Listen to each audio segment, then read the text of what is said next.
large response. This is a large response from the police, and you'd wonder why they did this. And it was because the student campers were writing peace slogans and signs on a pavement in water soluble washable chalk. And though they may have physically beaten us, held our degrees hostage, and even shown up to the doors of our homes, they have failed to consider our will to continue, whatever it takes. It is the largest and now the longest student demonstration the city of Liverpool has witnessed in decades. The last was an occupation of the Senate House Lecture Building in 1970, when hundreds of Liverpool students came together to demand an end to the university's compliance with the South African apartheid regime. So that action lasted for 11 days. Meanwhile, the Liverpool encampment just entered its second month, or its 60th day. And then they're not alone in their actions, and neither are we in Sheffield. So at its peak, there were 35 separate camps all across Sheffield, all across the UK. Sorry, from Manchester to Cardiff and Edinburgh. And many of these encampments, such as Goldsmiths in London, have had their demands partially won, if not in full. Sadly, however, others are slowly being shut down due to a growing academic and police repression. We are now one of the few encampments remaining, but we've managed to establish a national network, which will be essential in the coming months. This is known as the Students for the Liberation of Palestine, otherwise known as the SFLP. And it's going to serve to continue our struggle as the campuses wind down for summer, and as we go beyond just having student encampments. And though the encampments may die down, the struggle for a liberated Palestine and the involvement of students can only increase from here until we are met with our goals of divestment, boycotts, and accountability. Our encampments belong to a global movement of students and workers fighting for the same goals. In Liverpool's first week, they met with members of the Maritime Union of Australia who were visiting Liverpool for the Maritime Union's International Congress. The Liverpool camp filmed a short video for their comrades back in Sydney, who were at that time on strike. And then a month later, they were very happy to receive a written letter from the secretary of that same union in solidarity after the attacks from the police. And in my own camp in Sheffield, we essentially owe everything we have to the community and the trade unions that make up that community, whether that be the tents that we sleep in or the food we eat.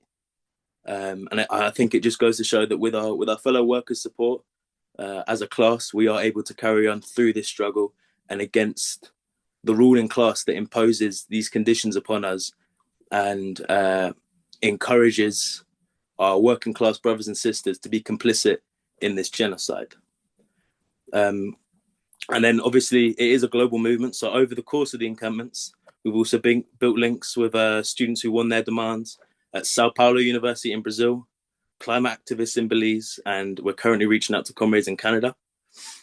We've also been privileged enough to have members of our camp originally from the West Bank in occupied Palestine, as well as establishing close ties and friendships with students in Nablus, Palestine.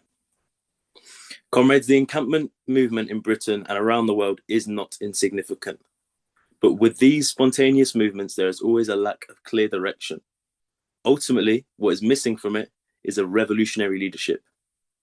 Communists, anti-imperialists, and other progressives must take up the helm in their collective responsibility for their respective countries and prepare the masses for the future confrontations ahead. Many encampments in Britain have struggled to grasp the revolutionary elements necessary for Palestinian liberation. Factionalism, infighting, and defeatism are all tendencies which camps will have to wrestle with at different stages. And unity is needed in situations such as these. And the only people who can deliver this unity are ourselves as a united class. We're watching very closely from Britain, all around the world at your different struggles. And I just got to say personally that you are an inspiration to all of us here. We need to learn from each other, which is why seminars like the one today are so important. So obviously I want to thank the organisers of this event and wish you all the best in your future struggles. Thank you very much. Thank you so much. Thank you so much, Ali. A lot of people have joined us right now, so I just wanted to say, my name is Neha. I am a PhD student at Jawaharlal Nehru University, New Delhi, and Delhi State Secretary of ISA. We're currently in the middle of a conversation about student movements throughout the globe in solidarity with Palestine and for the cause of a free Palestine. We welcome everybody who's joined us, and we welcome all the speakers for making time to be a part of this conversation. Uh, Different speakers, each speaker are speaking for about 5 to 6 minutes. All the people who've joined the meeting, any questions that you might have to any of the specific speakers, you can put them in the chat box. We will take it up after the panel has spoken, at least once, and then we will take all the questions together. Next we have on the panel is Anam, also from American University in Washington. And Anam, along with Caden, has been leading the Palestine Solidarity encampments. A very, very warm welcome, Anam, and please have the floor. Hi, I'm Anam. In the United States, we've been really prioritizing, knowing that we have such a unique struggle, fighting like in the belly of the beast. And, in the past 60 years, students have had this really critical role in tying the student struggle in the United States to world revolution and global struggle.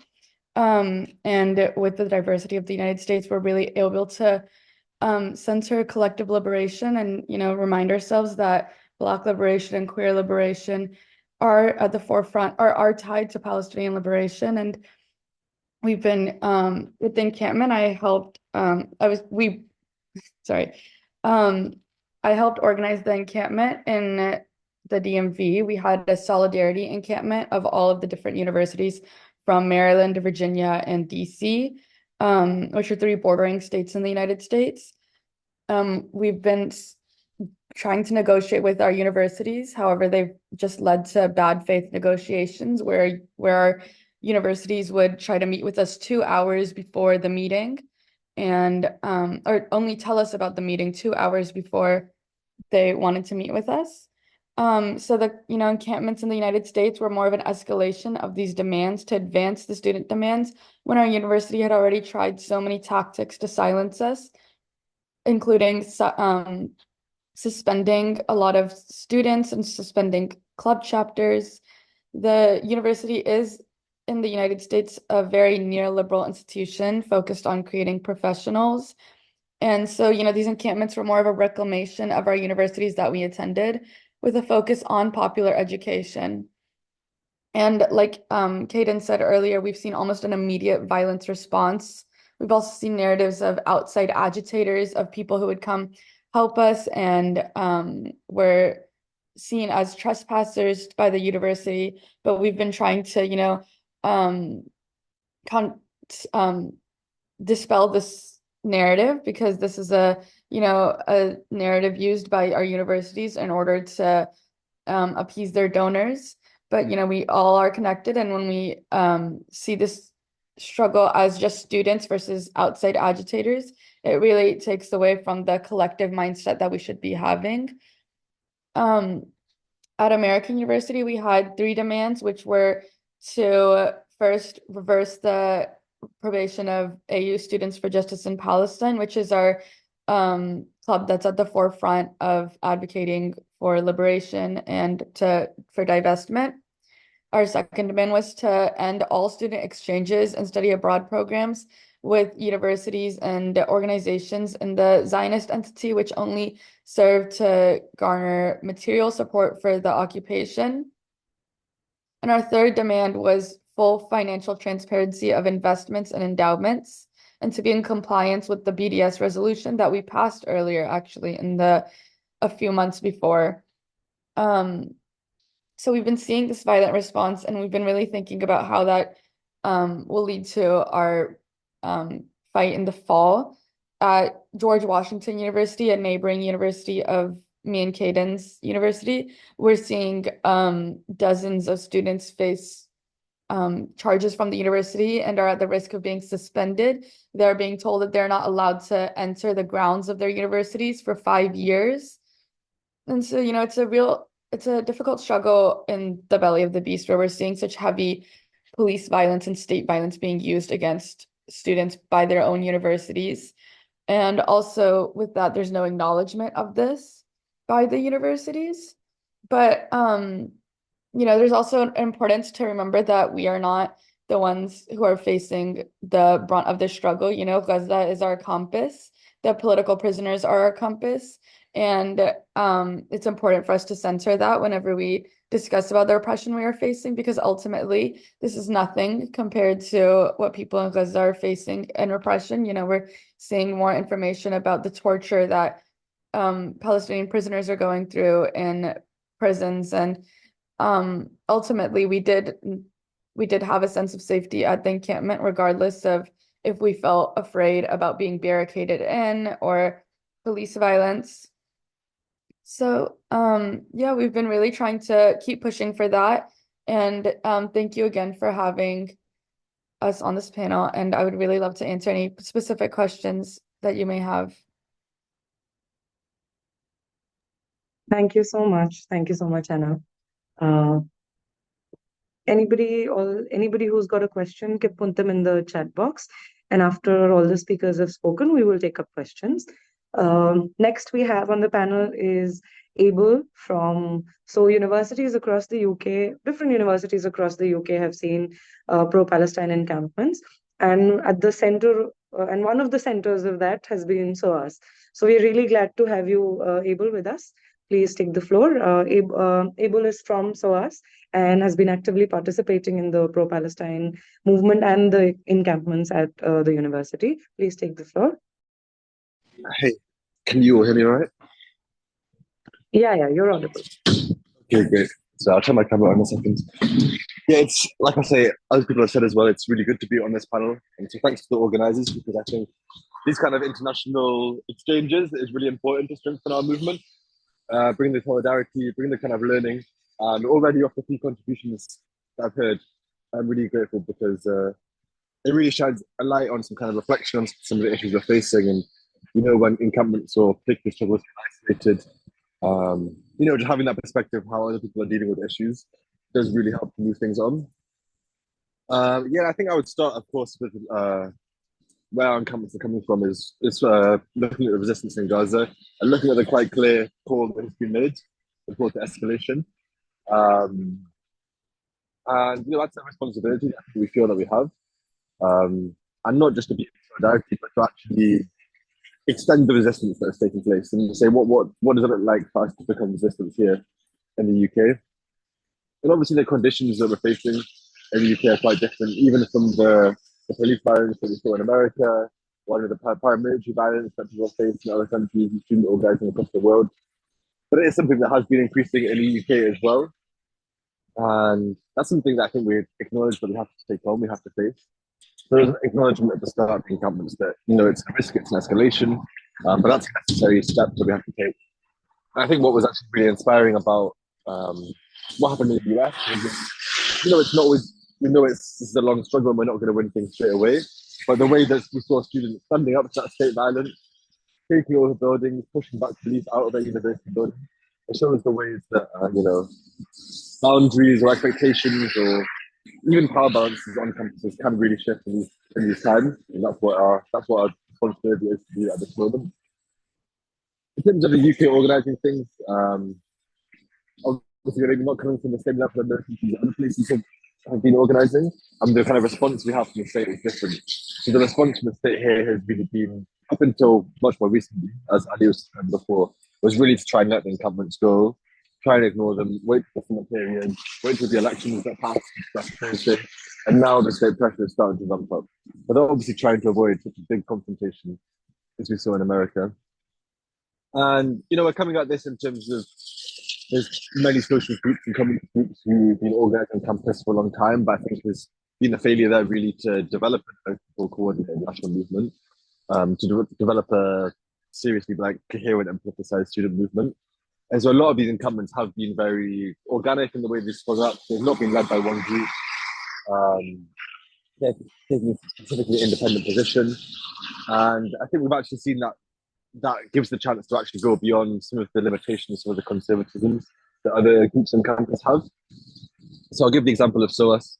is we have these other people. For example, we have the Lecturers Union, UCU, who are often active and share BDS demands. But it's the student strategy essentially of trying to achieve these demands through negotiations with management. And I think it's important that we talk about negotiations because I think the evidence time and time again is this is the strategy of management to let the pressure off, to try and give the illusion that they're working on things.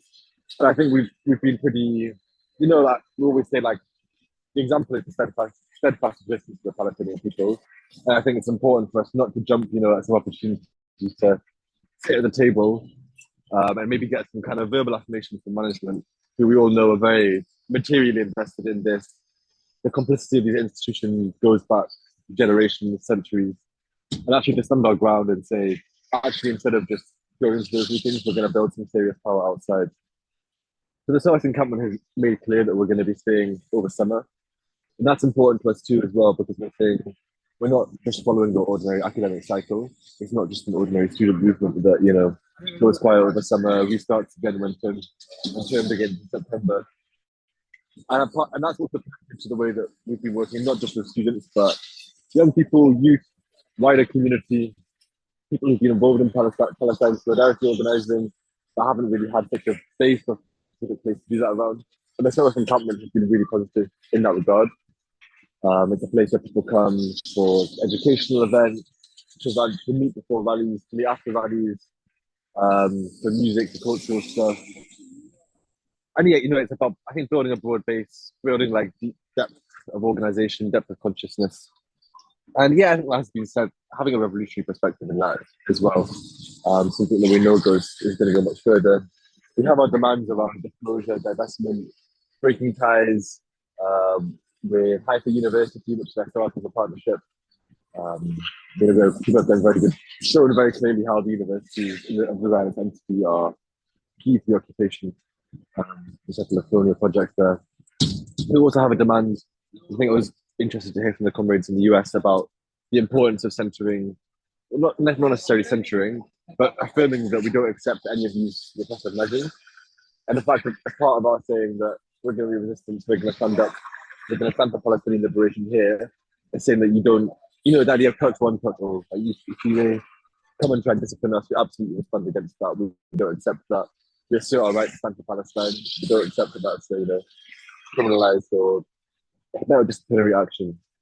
So myself, I've got a hearing on Thursday where the recommendation is to permanently exclude me from the school. And that's that these things come targeted as well. So the point about student unions was mentioned before.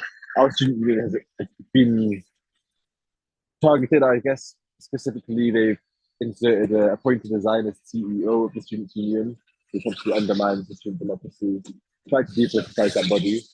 And so I ran for the elections, got elected to be one of the positions in that student union, and that's why I'm now being targeted for exclusion from the school. So yeah, I don't want to go on for too much longer, but yeah, happy to answer questions. I hope I give us a bit of example of perspective of the encampment that saw us. We'll be continuing over summer. We see this is, it's a long fight we're in, but one we've got to take on with urgency as well. And yeah, I'm glad to hear the talks about building the unity across encampments across the UK and these kind of connections as well. And let's stay connected. Let's keep sending messages of solidarity to one another. And yeah, let's see if we Palestine. Thank you. Thank you so much.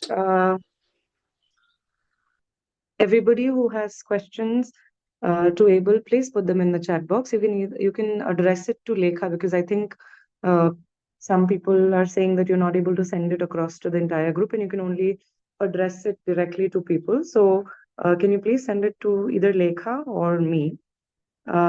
Next, we have on the panel is Echo Halvorsen. I hope I'm pronouncing it correctly. Associated with the Red Youth from Norway. A very warm welcome. Thank you for joining us. Please take the stage. Thank you for the warm welcome, and thank you for the invitation. We really appreciate it. Yeah, my name is Echo from Red Youth Norway, which is a communist youth. I'm in the Central Committee. I was also one of the founding members of Students for Palestine Stavanger, which is the oil city. And I'm also a former Zionist, and from a Jewish Israeli family. So my grandpa was in the IDF, and I did not come to his burial, to say the least. But yeah, I was at the encampment in Stavanger. That was inspired by all the encampments around the world in America and the UK and Denmark and in India and everything. And Stavanger, the oil city, it's a relatively small city, but it has a lot of economic and academic ties and deals with Israel, since it's a very rich city. It's where all most of the oil in Norway comes from. And with the help of the communists and anarchists and Red Youth and the Red Party, together with other Palestine activists, we managed to camp for a whole month. And we managed to pressure the board to do an academic boycott. We became the first university in Norway to do an academic boycott, and among the first in the north of Europe. The deals they had an exchange program with the University of Haifa. They had a mining deal on occupied soil, and we bought a lot of Israeli equipment. We were told that boycotting Israel was impossible, but they had recently boycotted Russia, and they recently had the flag of Ukraine up for a very long time, for a year. But then suddenly they didn't want to be political. So we can see how these white liberals they have a lot of solidarity for other Europeans, other white people, but once there's oppression in a different part of the world, suddenly we don't want to be political. But we managed to expose their hypocrisy and pressure them to take a stand. They were too cowardly, they had too much cowardice to call it an academic boycott, even though it was. And it's only temporary. The academic boycott is only as long as Gaza is being bombed, because again they are white liberals, so they think it's too difficult to boycott the entity of Israel as a whole. We try to push them to say Israel is an apartheid state. It's settler colonial. We should not have any deals with them ever. And they're like, that's a bit controversial. We don't want to be political. So we want to continue the encampment after the summer and push them further, and make it permanent. But I think our encampment, we were a bit lucky that some people in the board were allied with us and helped us with the policies, and a lot of professors were on our side. So it really helped a lot to push the policies and find out what deals there were, because they were trying to hide this from us. In other universities in Norway, no other university so far has gotten academic boycotts. They're not being beaten up in the same way as in America, where there's America and Germany and a lot of other places where the police is brutally repressing them. Some people are being arrested and kicked out of university and things like that, but it's not as violent, luckily, in Norway yet. But we want to escalate and do more civil disobedience and this kind of thing, to try to make them not ignore us. When it comes to Norway, I think Norway is quite important. It's in the imperial core. Norway likes to think of itself as a peace nation, but it's really a war nation. and they also made Palestine, like the Palestinian struggle, much harder with the Oslo Accord, and which wasn't really a solution. It just made apartheid easier. But Norway also has the largest national investment in the occupation in all of Europe through the oil funds. The oil fund is worth in total $1.3 trillion. Billions of these dollars are invested in the occupation and the Zionist colonial entity. So it's very important that Norwegians pressure the government to pull out of this, because it would have quite a big effect on the economic sides. Norway has a centrist Labour government, a bit similar to like the government that the UK recently got with Keir Starmer. Probably a bit slightly better, slightly less Zionist. So while the Norwegian state has recognized Palestine as a state, they still they want normalization. They still think Israel has the right to exist and right to defend itself. And they only do small things after extreme amounts of pressure. So Norwegians will continue to try to pressure our governments to do more, and we will try to push for more academic boycotts and economic boycotts. And I'm very happy to hear from all of you, from Europe, from America, from India, Bangladesh, Pakistan, Nepal, Sri Lanka. It's really good to hear how the situation is in different countries and how you're organizing. Yeah. So I think that's it for me. Thanks for inviting me, and looking forward to hear what you others have to hear.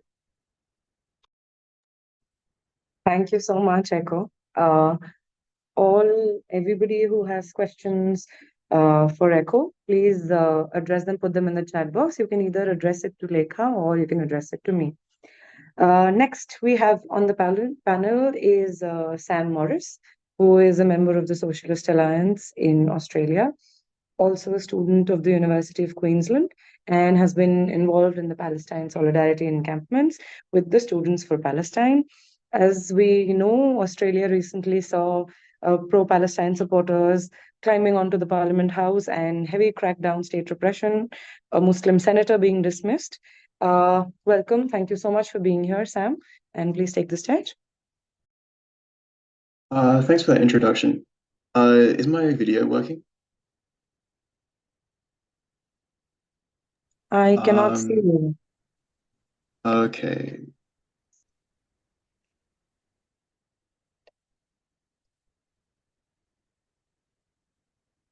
Oh, yeah. Can comrades hear me now? Yeah, yes. Well, thanks for that introduction, and also thanks to the All India Students Association for organizing this forum. So I'm a member of Socialist Alliance and also a student at the University of Queensland. And today I thought I'd just go through and share the experience of the Gaza Solidarity encampment at the University of Queensland at UQ, and in particular highlight some of the experiences and political lessons we could learn from it. So our encampment started on the 29th of April, which is really on the tail end of the encampments in America. And kind of pro-Palestinian advocacy at the University of Queensland had started at the beginning of the year. And we organized at the start of the semester a strong rally of about 100 people, which was definitely a good showing for our campus and definitely the biggest rally since the start of the COVID pandemic. However, subsequent actions on campus didn't really grow from this base of people. But the opening rally for our encampment drew a crowd of around 150 people and was certainly a major success. And like other encampments around the world, and what other comrades are mentioning here, is that we demanded that our university cut ties with companies and weapons manufacturers complicit in Israel's genocide and apartheid of Palestinians. And on our campus, the most egregious example of this complicity was the Boeing Center, which was part of a joint research partnership between UQ and the weapons manufacturer Boeing, which produce numerous like weapons systems for the IOF, including JDAM bomb kits. And these ties really became the focal point of our campaign. And we really started, as part of the encampment, to educate as many students on campus as possible about our university's complicity in Israeli war crimes and in Israeli genocide and apartheid. And politically as well, the camp also served to unite left-wing and progressive students on campus. So from the start, various groups were involved, including socialists, communists, Green Party members, and various Muslim student groups on campus. And in this way, the camp really became a nexus of political debate and also education for all the different progressive students. And the potential of the camp was proven basically on the second day. So in the morning, we received a tip-off from some journalists that the Prime Minister, Anthony Albanese, was planning on visiting UQ later that day. And we called an emergency snap rally. And despite only a few hours' notice, we managed to turn out about 100 people to the encampment. And as we marched through campus, more students joined in, and it almost doubled in the size. And we basically overwhelmed campus security and trapped the Prime Minister on top of a building for almost an hour. And it gave, I think, a real morale boost to the encampment. And as like the days drew on, like drawing from our success, the camp only grew in size, didn't like peter out. And by the end of week one, we had more than 70 tents on the Great Court. And this was in part made possible by a huge outpouring of community support. So the local pro-Palestine member of parliament regularly donated food, and also members of the Muslim and Palestinian community in Brisbane also gave food to the encampment and helped us out. And during this time, the right-wing media really led a scare campaign of lies and slander against the encampment. And they tried to characterize us as a small, basically like radical mob, which scared off other students on campus, and which was, we were somehow an active threat to Jewish and student staff on campus. But actually, if you were on the ground at the encampment, you could plainly see that this wasn't the truth. Like most students on campus did not feel threatened by the presence of the encampment at all. And, it was very common for students to come up and to ask us questions about Palestine and what we were protesting for. So we really had an outward-facing approach in that way, trying to educate students, trying to raise students' consciousness, and just agitate to get the broadest layer of students involved as possible. So early on, we decided to try and call for a student general meeting, which was an official meeting through the student union where all students could debate and vote for demands of the encampment. So this is what we wanted the meeting for. So basically, we could try and get as many students together to talk about the demands of the encampment, and then also pass an official resolution, which would put major pressure on the university administration. So within 12 hours of us petitioning for the general meeting, we collected over 1,000 signatures, which was enough for it to be easily officially called. So the meeting itself was scheduled at the end of semester, and we needed 300 students to basically show up to make the meeting official. And on the night, we were blown away when almost 2,000 students turned up to vote for Palestine, and only about maybe, I think, 10 Zionists turned up to try and oppose it. And all the motions were passed basically unanimously. And when the meeting ended, it turned into a spontaneous protest where 1,500 students marched to the administration building, which undoubtedly made it the largest pro-Palestine protest anywhere on a Australian university campus at any time. And in response to this encampment and the general meeting, the university offered a disclosure agreement to the encampment, but the majority of the camp did not endorse that deal because, as we learned from other campuses in America and in the UK and across the world, the administration just put out these deals just try and demobilize the encampment, to try and make it appear like they are actually engaging with students when they're actually not, to try and just de-radicalize the student movement. So we did not endorse that deal, but we did make a strategic move to shut down over the winter break, because we felt that continuing it basically for a period of a couple of months wouldn't be strategically worthwhile. But part of the message I hope to convey today is the importance of focusing on mass democratic action. So at the UQ encampment, we had two general paths open to us. We could have basically adopted an ultra-left approach, where activists focused on more extreme actions, escalating tactics, and directly confronting cops in the uni. Or, and this is the option we tended to focus towards, was focusing on mass protests and meetings and hoping to involve as many students as possible. But crucially, the latter approach, we did not dilute or moderate our demands. They remained as radical as ever. And the latter approach basically proved an overwhelming success in my mind, because we were able to keep the camp going for over 4 weeks and increase the size of our protests from barely 100 to basically mobilizing 1,500 students. And now on campus, the consciousness of students has definitely been raised. They've basically raised their voices in a mass democratic forum and demanded that, you know, their university cut ties with Israel, with weapons contractors. And this has really put the pro-Palestine movement in a very strong position going into next semester.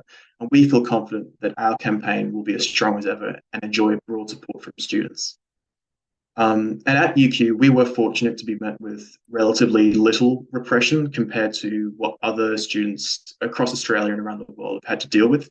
So the police didn't intervene to break up the encampment, but there was some police presence on other protests on the campus. And the university did also try to ban chants of intifada and threaten student leaders with suspension, but they didn't follow through with those threats. Partly because we also then started a campaign for free speech on campus and really focusing on like student rights, which was what other speakers were talking about.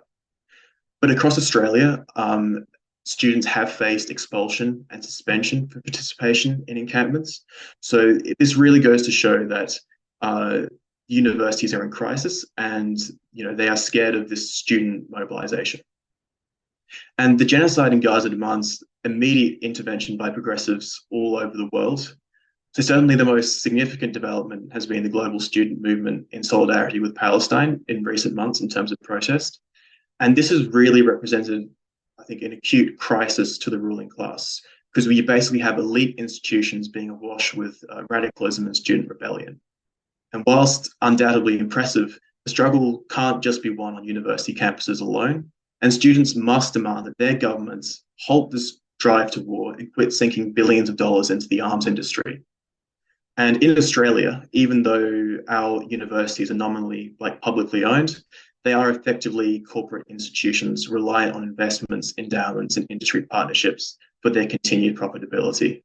And this is what ties, you know, our universities to Israel, as Western capitalism, especially the weapons manufacturers, support Israel's genocide and colonization of Palestine. So part of the student campaign, I think, has to be to tell students that only a fight against capitalism, against imperialism, can firmly break their university's ties with Israel. And for this, a broader working class movement for socialism is needed. And finally, on behalf of Socialist Alliance, I would like to extend a strong message of solidarity to the All India Students Association and student comrades all over the world fighting for a free Palestine. Across the world, students are facing harsh repression for their courageous fight against Israel's genocide. And together we can demand that our governments break ties with Israel and fight for a free Palestine. Thank you. Thank you so much, Sam, and fraternal greetings and solidarity to the Socialist Alliance as well, which has been fighting for the cause of a free Palestine. Thank you so much. Anybody who has questions for Sam Morris can address them in the chat box to either Lekha or me. Next we have on the panel is Priyanka South from All Nepal National Free Students Union. She's the Secretary of the Foreign Affairs Department of the Union. We extend a very warm welcome. Thank you for taking our time and being part of this conversation. Please take the floor, Priyanka.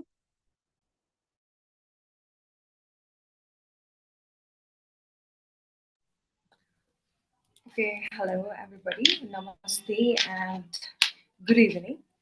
I'm Priyanka South. I am lawyer by profession and actively taking part in politics. I'm representing Nepal in this forum. Thanks to organizer committee team for organizing this platform so that we could put our ideas and suggestive measures to deal and give the solidarity with the people of Palestine. Uh, we can see that we are living in the world of technology that where everything is at our hands and documented and posted in social media. Since that past couple of years, one of the um, things that is always been trending is the Israel-Palestine conflicts. More since October 2023, if we just open Twitter right now, we can see the suffering of Palestinians, and some crying for the loss of their family, and some are crying for their uh, over the dead bodies of their relatives and friends, while some searching for them in the rovers, right? The genocide of Palestinians is the best documented one in the history of the world, while it is also one of the most denied issues all over the world. And we can see that many believes that the war started from October 27, 2023, but that is not the case.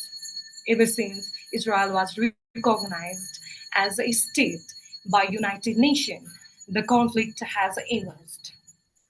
There has been a lot of efforts since then for Palestine to acknowledge or to become a state. However, at the initial phase of Palestine denied the 1947 partition plan, that conflicts happened once again, including the 1967 Six-Day War.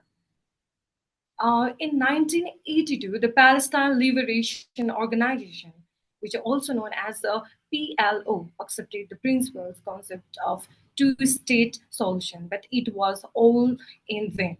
In 2017, again, Hamas claimed to accept the idea of Palestinian state, but that included the idea of stripping Israel's recognitions as a state.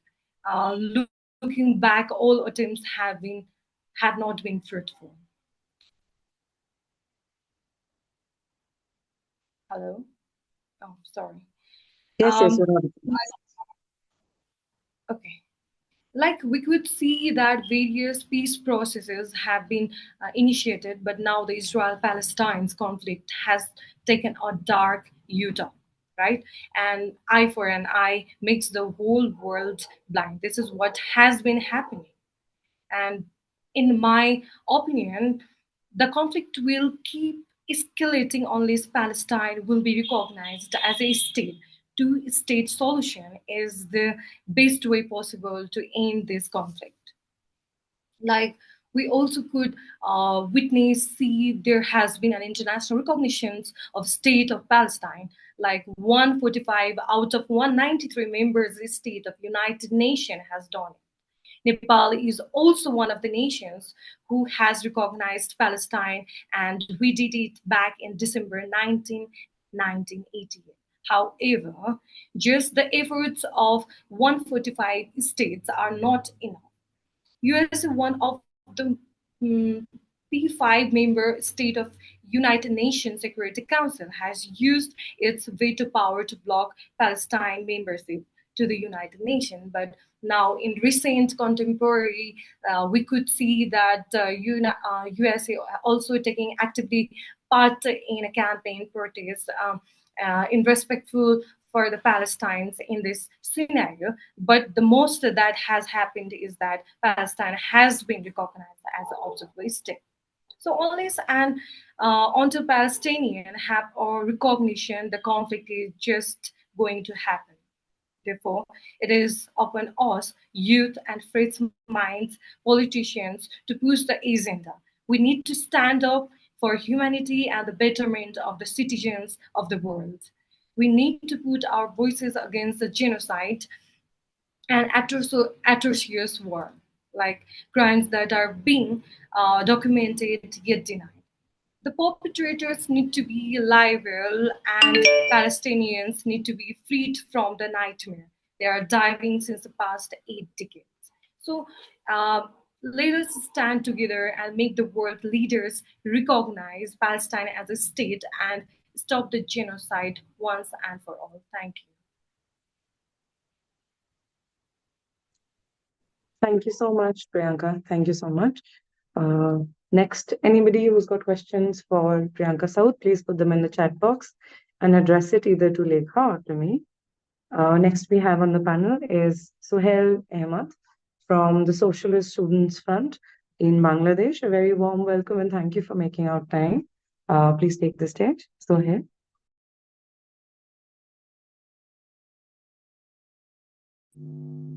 Comrades, our president is here. He will continue.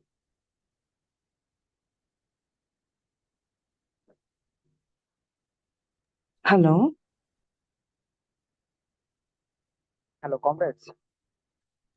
Yes, comrade. Our president is here. She will continue. Oh, okay. Okay. Sure. Neha, maybe you can call the next speaker. Mukta comrade is here with us. We'll just make her Oh, the sure. till then.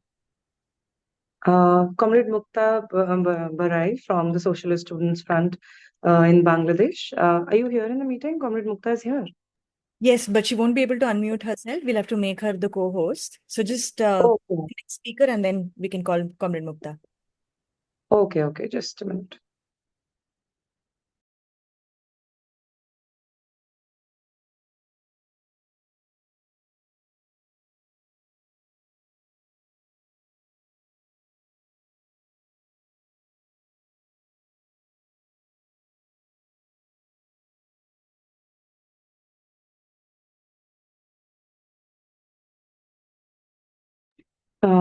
Lekha, are you doing it? Because I can't see Comrade Mukta on the list of participants. I can't unmute them. I can't see them. I'll do that. I'll do that. You don't worry about it.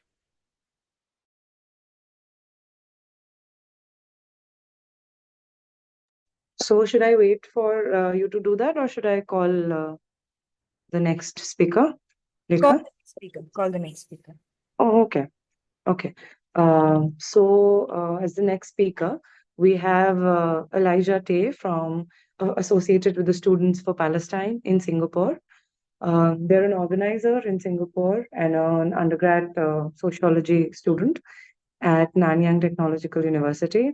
They're also involved in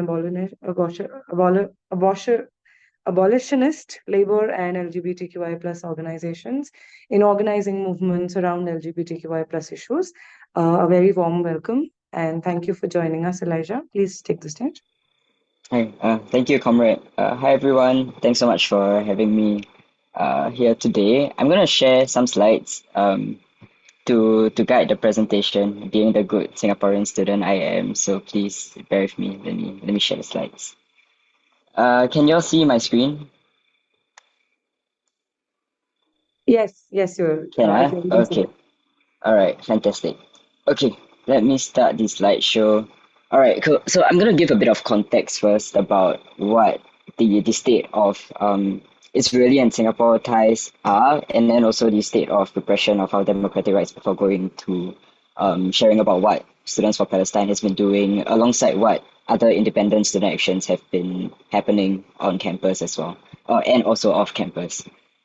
Okay, so Singapore is actually one of the biggest arms trader in Israel's defense industry, and one of the things that Singapore has jointly developed with Singapore is called the Matador. So this has actually been used in Gaza since 2009. So that's like more than 10 years of like material and like atrocities that Singapore has directly contributed to already. And I mean prior to that, you know, Singapore and the Israel military has had very, very close ties in training our national military force as well. And yeah, until today, like the diplomatic and military ties continues to be very strong. And it's growing, in fact. So last year, in December 2023, the state sent Singapore's first like permanent what's that called, permanent ambassador to Israel. Yeah, and like shortly after October 7th, Singapore, like the police announced that we cannot have, like, the police will not give any permits for any protests related to the genocide that's happening in Palestine. Alongside that, also, banning any symbols of like Israel, Hamas. So things like watermelon symbols has been banned in Singapore across like different events, and it is associated as a symbol of Palestine and is a point of like prosecuting activists for it, which I'll talk about in a bit also. Yeah, so since then a lot of people have been investigated for actions that are in solidarity with Palestine. So for example, someone is currently being investigated for chanting, from the river to the sea, Palestine will be free. And the police justification is that, it calls for the destruction of the state of Israel. And alongside that also there is a letter delivery that happened on the same day, and three activists has been charged for it already. Yeah, over here. Yeah, so three women who organized this letter delivery have been charged just last week, I think. I'll talk a bit about that later on. So the state is clamping very hard on the actions that are in solidarity with Palestine, and what's happening on campus is not too different as well. The school management, the school administration is also quite strict with the students on like what's been happening, especially things that are the actions that are in solidarity with Palestine. So in Students for Palestine, the main three groups of students comes from these three universities. So these are the national universities in Singapore. Singapore Management University, National University of Singapore, and Nanyang Technological University. So for myself, I'm part of NTU, the third university that I mentioned. Yeah, so there has been quite a bit of research that has gone into the university's ties with Israel. So the main Israeli universities that Singapore universities have investments in or like partnerships with are the Hebrew University of Jerusalem, Tel Aviv University, I don't know how to pronounce that, but the Israel Institute of Technology, and Reichman University. So there are, various roles listed there. I'm not going to read all of them out, but the main thing is, the development of military theory and also even like military weapons and silencing academic research, teaching, and discussion critical to Israeli oppression. I'll share these slides with you all later if you want to take a deeper look, because I don't want to take up too much time here. So. Yeah, and for students in Singapore, there are three key demands that are being pushed for. So one is to stop partnerships with Israeli universities and institutions, including exchange programs, research projects, and speaker invitations. So far there are, I think, to my memory, like National University of Singapore has temporarily paused like exchange programs with Israeli universities, but only because there is a war happening, not in principle because of what Israel is doing to Palestine. Yeah, I'll fight for these demands continue lah.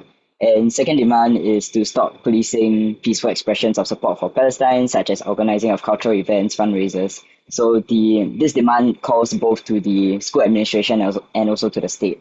And thirdly, to build direct solidarity with Palestinian universities and academics through speaker invitations, research projects, etc. Yeah. Okay, so I'm gonna go through a timeline of events that have happened, and some of them are organized by Students for Palestine Singapore. Some of them are just individual initiatives that were done by students in Singapore campuses. So shortly after there was so the context of Singapore is that our student unions are quite useless. They are practically like they have been defanged. They are apolitical. They are not the force of student unions that you might see on your own campuses, or even like or even like in Singapore in the past when student unions were very active. So a couple of us, we went to in like the general meeting of the student union, and a question was raised about what the union would do, or like whether the union will have a position about what was happening in Gaza at that point in time, and continues to escalate. So this is one of it because freedom of speech is very, very much clamped down on in Singapore and on campuses. Like I mentioned earlier, like if we wanted to have a protest in solidarity with Palestine, the police wouldn't give a permit for that. So, and if we were to hold it illegally, then we would get arrested for it, we would get charged for it. Yeah, so the only opportunities for us to resist have to be in very creative ways. And taking the mic at a Q&A session is one of the ways that we can have our voices heard without it being prosecuted as an illegal demonstration or assembly. Yeah. Okay, so that was on 16th of October. On 11 December 2023, a 20-year-old student, she did her own protest outside the Israeli embassy, calling for divestment and like seizing of trade with Israel between the Singapore state and Israel. 11 January, there were a group of 17 students who went to the Istana. So Istana is our government house. So 17 students wrote letters to then Prime Minister Lee Hsien Loong to call for the seizing of diplomatic and military ties with Israel. Yeah, and these students went to the Istana together to deliver these letters.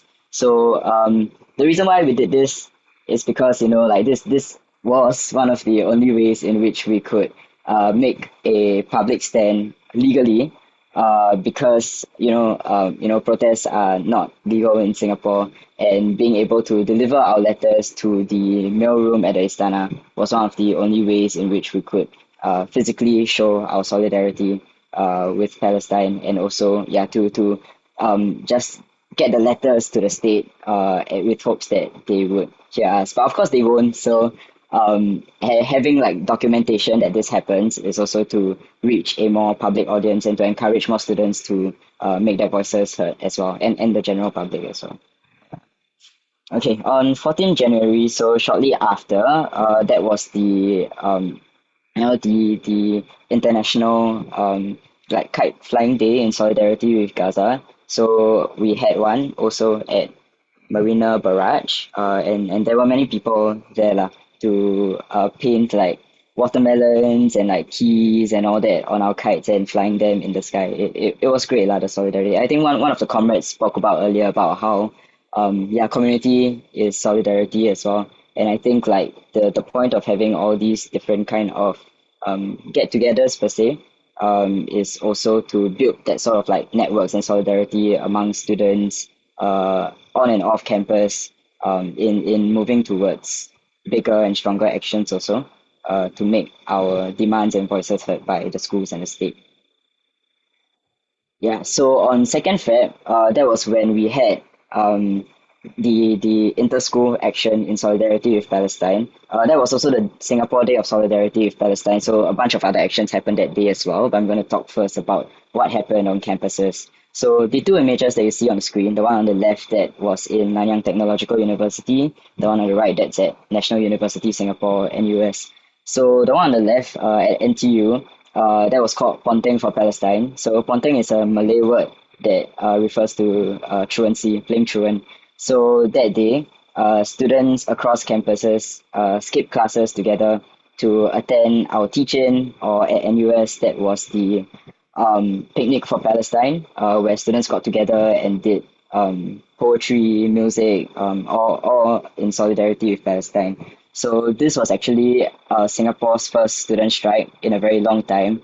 I honestly don't even remember when the last student strike was, because it was so long ago. The Singapore state has been defying, the civil society has been defying for so long, right? So it across universities, 100 students got together. So in NTU, there were 40 students. In NUS, there were 40 students. In SMU, there were another 20 students who did a film screening about Gaza. So this was a pretty significant moment for both like student organizing history and just Singapore movement history as well, because this was our first student strike in a very long time. And on the same day, there was also these other events. So the one that you see with the watermelon umbrellas, that's called Letters for Palestine. The one you see below, that's Steadfast for Palestine. So the Letters for Palestine was a 70-person letter delivery to Istana, so the same place I mentioned earlier. And for this, the organizers got charged for it. So that was the three women who I showed earlier. So three of them, they got charged. And yeah, so that there are ongoing court cases for this. And for the photo below, that's Steadfast for Palestine. So that was an indoor protest. It was a private event that was clamped down. Yeah, that still got clamped down by the state. So initially there was a more public event called Singapore for Palestine that was supposed to happen. Then the police said, like, told the venue owners that it was illegal, or like they were gonna like go after them for it. So the that venue like backed out. Then the organizers had to look for a different location. And for the private event below, there was an attendance of about 100 to 200 people purely by personal invitations. So private invitations, everyone would, because to make sure it was a private event, so that it couldn't be like clamped down by the police. Like it was solely through personal invitations, and the organizers managed to get 100 to 200 people down in less than 24 hours, which is damn impressive in Singapore lah, because these kind of things are very rare to come by. So really really proud of my comrades for making these happen. Yeah. Okay, back to student actions. In March 2024, there was a series of postering. So this was one of the more guerrilla actions that students have taken on campus. So on 2nd March, that was during the NTU open house when the public was invited to be on campus to find out whether they wanted to attend the university or whether they wanted their kids to study at NTU. So there were some posters that were being put up there on that day. That points to the question of like, oh, do you know that your school fees would be going towards funding the genocide in Palestine because of the relationships that the schools have with the Israeli universities. Then on 10th March and 25th March, there were posters that were put up on in NUS as well.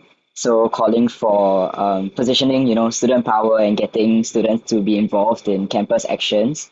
And also, shortly after these two things happened, the university, National University of Singapore, they sent an email out to students asking students not to put up posters. So then you see that there was that poster that was put up on 25th March, asking the school why they're so scared of these posters. Yeah. Okay, in March 2024 as well, two students did a presentation about Palestine in class. So this was actually part of a school assignment to debunk or to address the issues of the hierarchical social order in the context of materials provided by the Ministry of Education. So what the students did was that they looked at this slide deck that was recently released by the Ministry of Education that was presented to primary school and secondary school children, which is full of pro-Israeli propaganda. So what the students did was they debunked that, talked about the problems surrounding like ideology perpetuated by the state, and a bunch of other stuff in relation to the slide deck, and things like settler colonialism. They introduced it in class. So this was again like one of the ways in which pro-Palestine voices could be heard on campus, because it's technically through like proper means, right? Like it's through a class assignment that this is being talked about in class. Yeah. In March, April this year as well. So there's this group called SG Acad Boycott Singapore. So this is an Instagram page. I'll show you all later as well. They released an open letter to the school presidents across the three universities. And shortly after, a couple of students in NUS, they got together and also had their own letter writing session as well. Yeah. So the full letter, you'll be able to read it later when I send you all the slide deck. So all these dates over here, or like even the images, I've embedded the links so you can just click and read more about these different things. Yeah. Okay, 17 May was the convocation ceremony of Yale NUS students. So some of them donned their keffiyehs, and many of them wore like these, what are these called? Like ribbons in the Palestinian flag colors. And the student speaker of that year also talked about Gaza during her speech. Yeah, and on 7 June, so quite recently, about a month ago, there were about 40 students who delivered letters to the Ministry of Home Affairs opposing the proposal of the Maintenance of Racial Harmony Bill. So the context is that in Singapore, issues of race and religion is very heavily policed. Many people have been prosecuted because they have spoken up about, racism in Singapore and one of the examples that I raised earlier, like how chanting from the river to the sea is being investigated by the police under Penal Code 298A, which is one that polices that positions that the person that is being investigated is like sowing racial enmity. Yeah, so the proposed Maintenance of Racial Harmony Bill that is proposed by the Ministry of Home Affairs, and it aims to do very similar things that would further clamp down on any conversations that the state perceives to be racial or religious. So that would inevitably also affect any efforts to talk about Palestine and other like ethnic cleansing that are happening across the world, right? So these 40 students, they went to the MHA to deliver their letters in solidarity with Palestine. Very powerful action because many students, they wore this shirt in the image that says there are no universities left in Gaza. It was a very peaceful walk, right? Like the students just went there, delivered their letters, and they left. Yeah. Okay, and most recently in June, July, there is a group of students who are coordinating the sale of they're basically selling their clothes and stuff to fundraise for eSIMs for Gaza. And there are two more convocations coming up soon. So in both NTU and NUS, the convocation ceremonies will be happening in July. So there is an open call for NUS students to get in touch with the people coordinating this to see what they can do as well at the convocation ceremony or in relation to their graduation. Yeah. Yeah, so these are our socials. Do feel free to give us a follow. If you want to reach us, you can email us at sgacadboycott@gmail.com.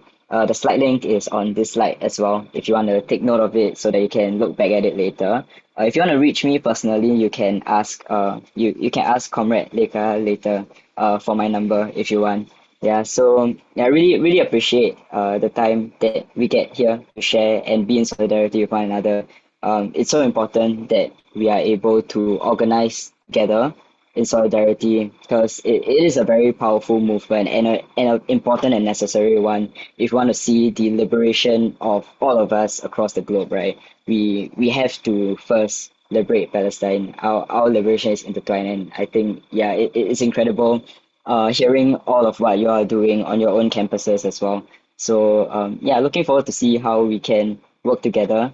And feel free to ask any questions you have. I apologize that I might not be able to answer everything in detail because of how repressive the state is. Saying things publicly might get me or my comrades into trouble. So if there's anything that you would like to discuss more privately, feel free to reach out. Yeah, thank you so much. Thank you so much, Comrade, for that very detailed presentation. Anybody who has questions for Comrade Elijah can put them in the chat box. Next, we have Comrade Mukta Barai from the Socialist Students Front with us, Bangladesh, with us.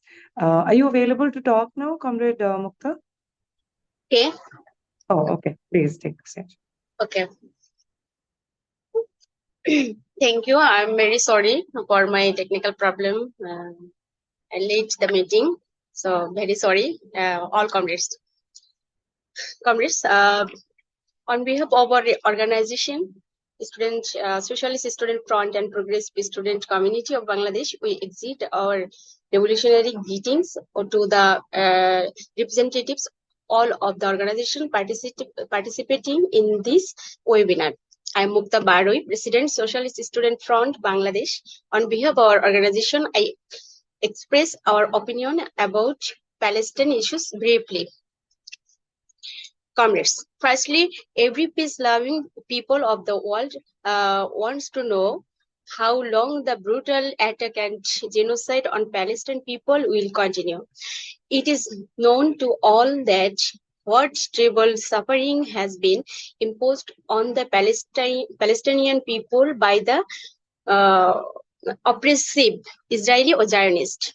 The number of deaths from Israeli attack on the blockaded Gaza Strip has existed 38,000 with over 87,000 injured and more than 10,000 people missing since last October. Comrades, thousands of buildings, including school, hospital, and refugee camp, has been damaged or destroyed in this attack. The worst sufferings are the students.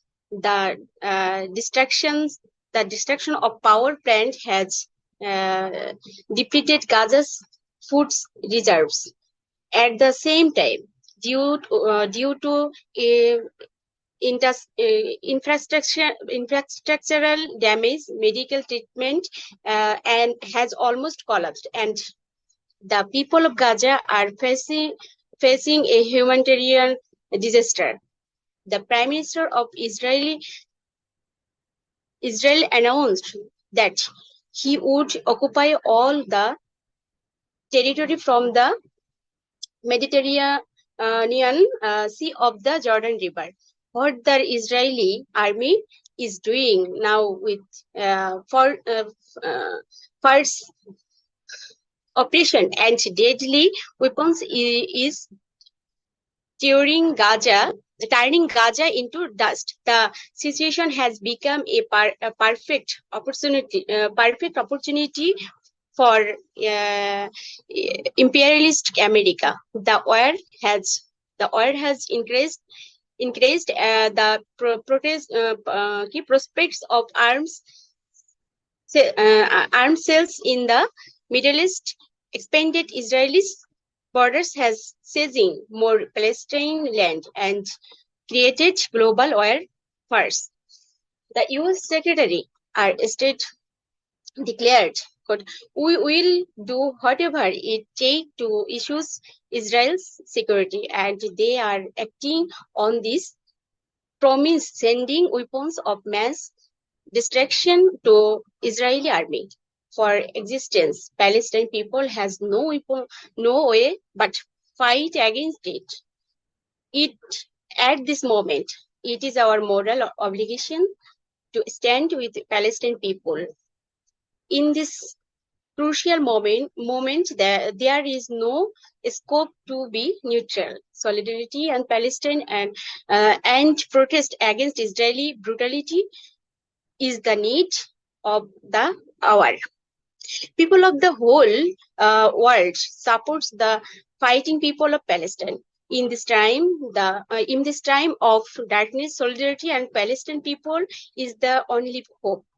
Worldwide students and people are taking a stand for Palestine. Even in the United States, the center of global imperialism, students from 100 universities come out and fight in the streets.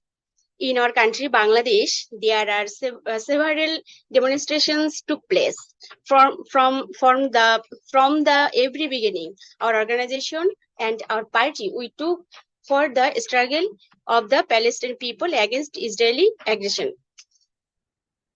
At the same time, a platform named Palestine Solidarity Committee has been formed by various progressive organizations, intellectuals, and anti-imperialist individuals. Our organization play an important role on this platform. Our organization has have active participation in every protest and raise our voice of solidarity. We, along with our party and different wing of our party, organized more than 50 demonstrations throughout the country. Today, the united force of left, progressive student and youth organizations all over the world is not only important, but it is our moral responsibility. By building international and regional unity, we must raise our voice to stop Israeli genocide and massacre in Gaza.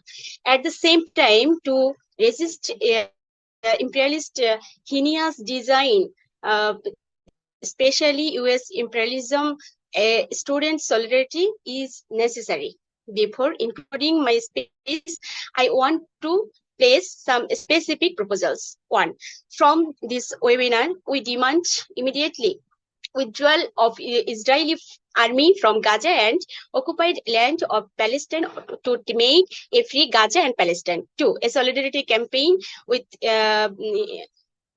intellectuals, academicians can be organized in in every country. Stand with Gaza and stand against Israeli genocide. Three, a worldwide student solidarity day should be observed. With this word, I must conclude my speech. Thanks, Aisha, for organizing this timely event. Thank you all. Israeli Zionists, hands off from Gaza, go down imperialism, Zionism, stop genocide, uphold humanity. Free Palestine, long live student solidarity. Thank you all. Thank you so much, Comrade. Anybody who has got questions for Comrade Mukta, please put them in the chat box. Next, we have with us Kalpana Madhubhashini, who is from the Socialist Students Union in Sri Lanka. A very warm welcome, and you've been here since a very long time. Thank you so much for making time. Please take the stage. Thank you, comrades. Thank you for organizing this event. I hope you can hear me well. Yes, Comrade, you're audible. Okay. Thank you so much, comrades, for inviting Socialist Students Union for this event. So I will start from here my contribution to the event. Comrades, about 75 years ago, Nakba took place, and since then, Palestinian people are forced to live as refugees in their own homeland. Over the time, world has witnessed the bloodshed caused by the Israeli forces, provoked by the Zionism, as well as USA-led imperialism. Grave violations of human rights and freedom have been inflicted on Palestinian people. Since the end of the last year, the offensive attacks of Israel has escalated to most brutality. Making Hamas attack as an excuse, Israel is attacking hospitals, refugee camps, and humanitarian aid institutions with the intention of eradicating Palestine. This clearly is genocide. Using Hamas as an excuse, Israel is inflicting collective punishment on Palestinians, including children. Israel is making historical mistake, and it cannot get away with it because whole world is watching and demanding the stop to this bloodshed right away. Currently in Sri Lanka, we as the Socialist Students Union and youth unions work closely with the Embassy of Palestine in Sri Lanka along with our mother party to organize solidarity events as well as pro-Palestinian demonstrations. In Sri Lanka, situation with regard to the protest movements are very intense now. Whenever the people come to streets to do protest, not only pro-Palestinian protest, but also protest demanding their rights also, the police and the armed forces swamped the place with water cannons.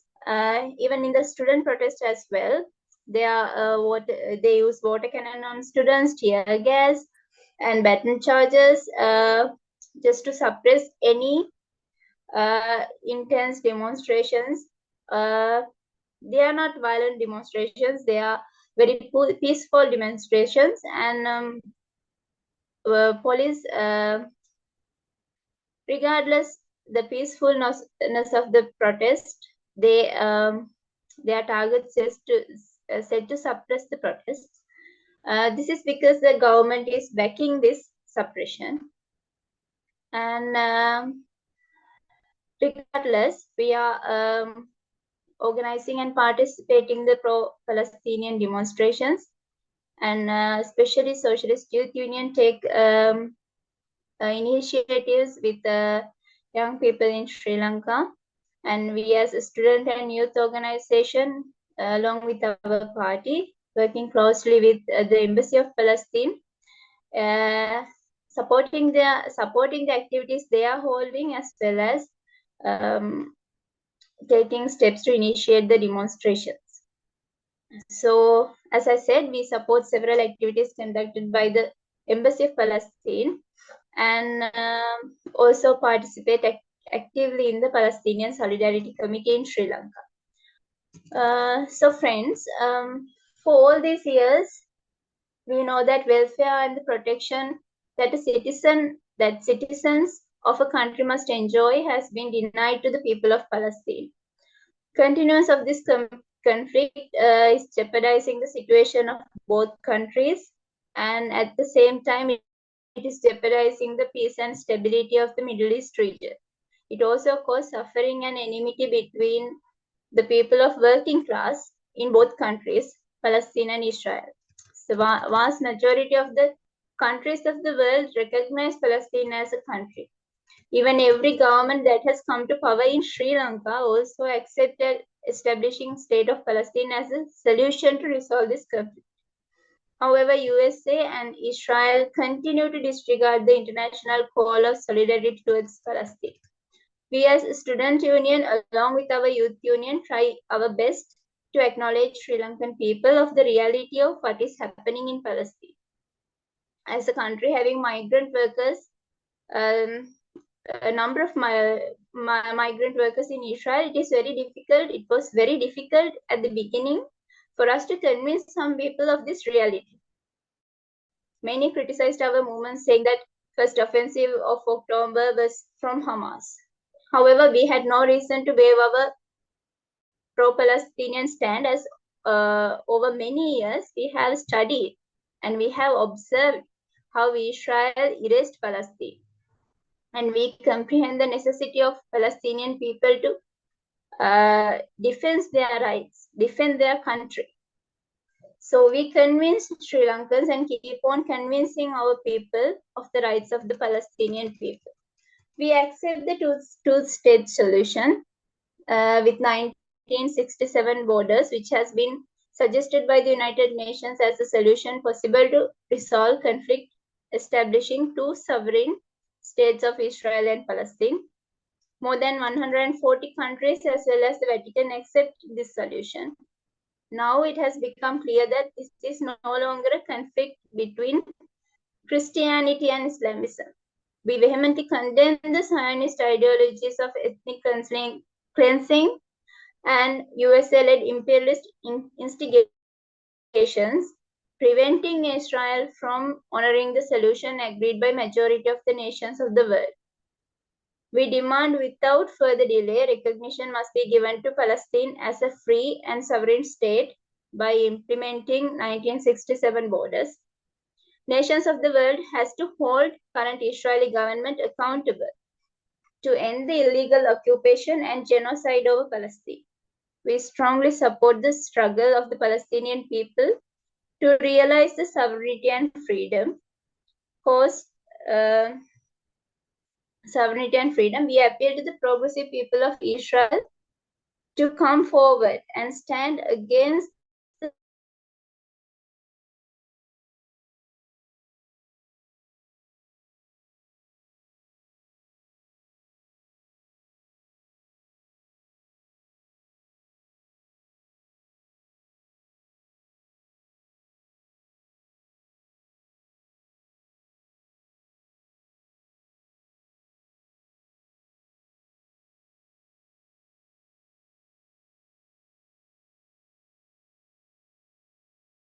A graduate from National Institute of Pakistan Studies, with us from Pakistan.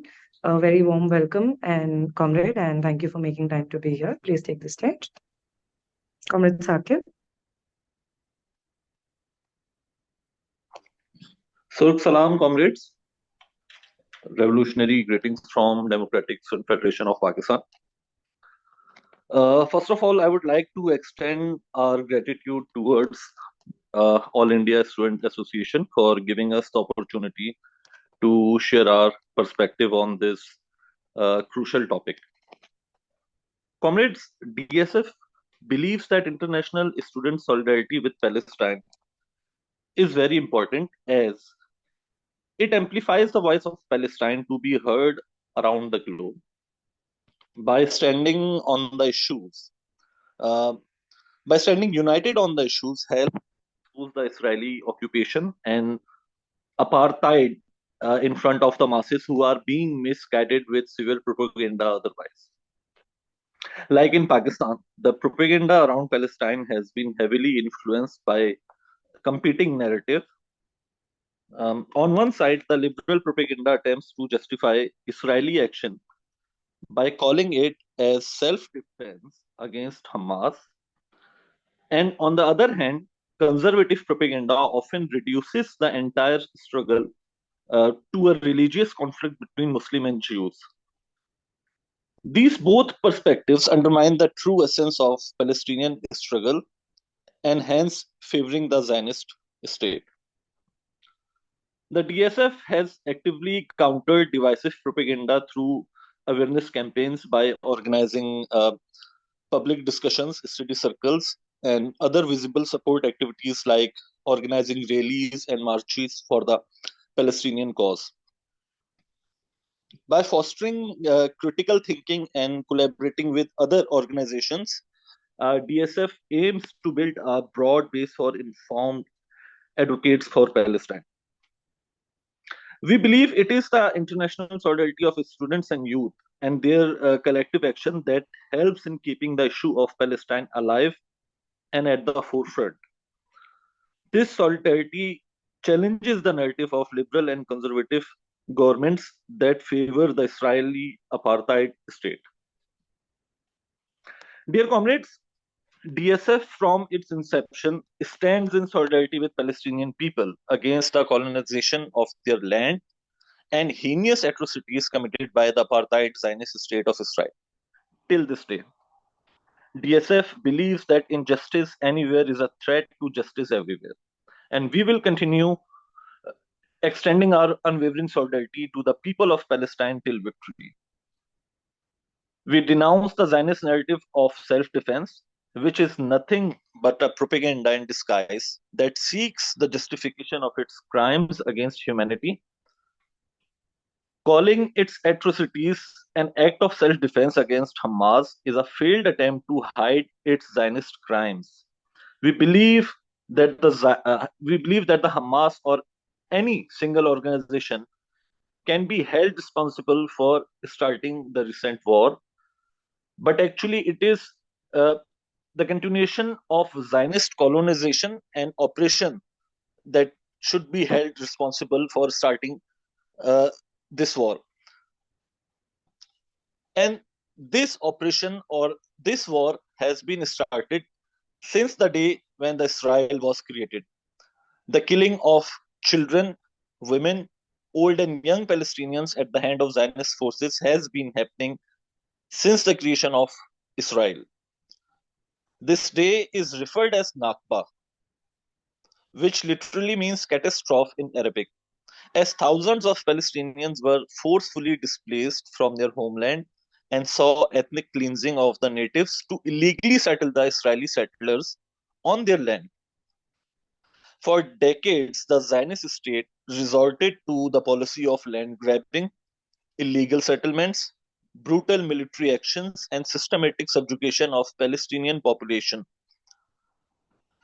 The ongoing war against innocent Palestinian people is not an isolated incident, but it is the continuation of the long history of colonization, which started even before there was any Hamas. By framing the conflict as mere battle between one organization and Israeli forces is an attempt to sabotage the whole struggle of freedom. We denounce any attempt to portray this conflict as a reaction of Israel against Hamas or any other organization. Such a narrative is a failed justification to undermine Palestinians' right to struggle for their freedom against Israeli colonizers. The present war is in fact the continuation of Nakba and can only be resolved by ending the Israeli occupation.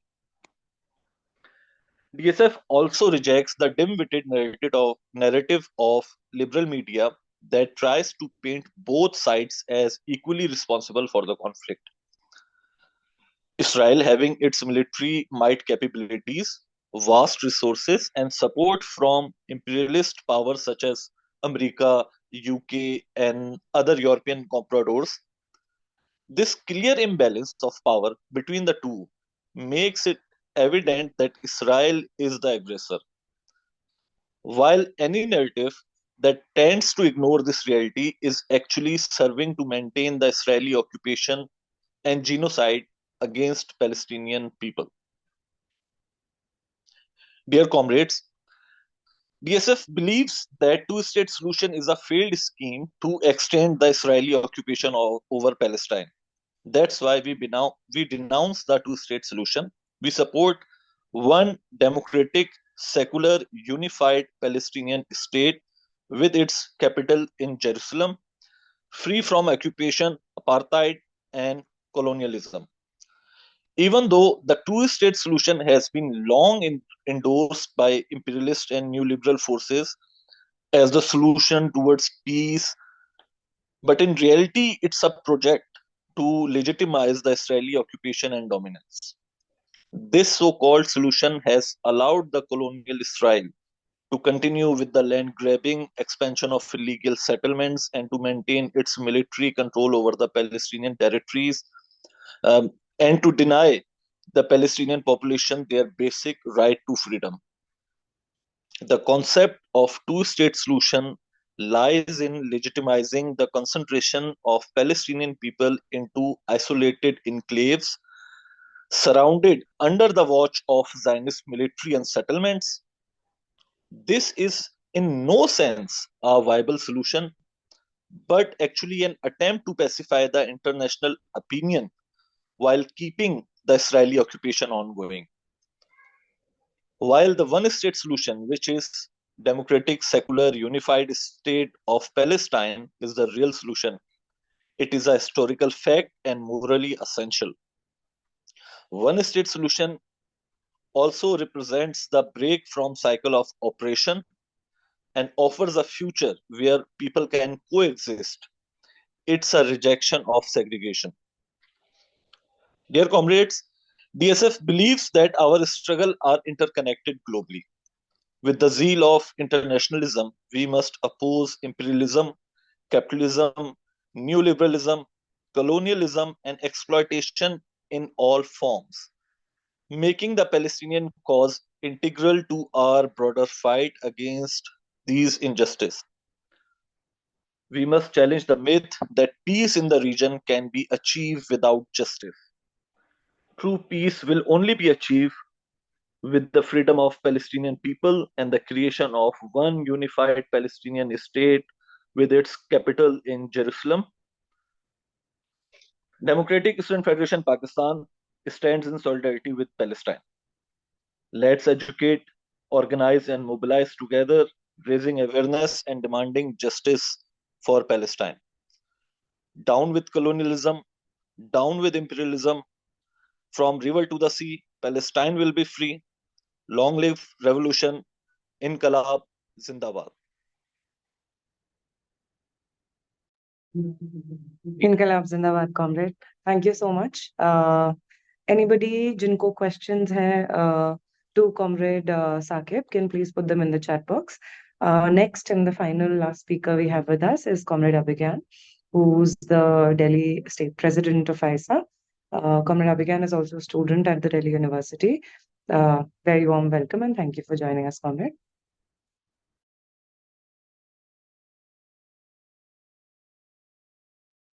Am I audible, Neha?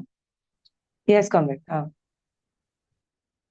So first of all, welcome to all comrades who have joined from different places, and it is really energizing and really hopeful to see that such huge and popular resistance movements in solidarity with Palestine have come up over the past few months, and especially so in the imperialist core itself.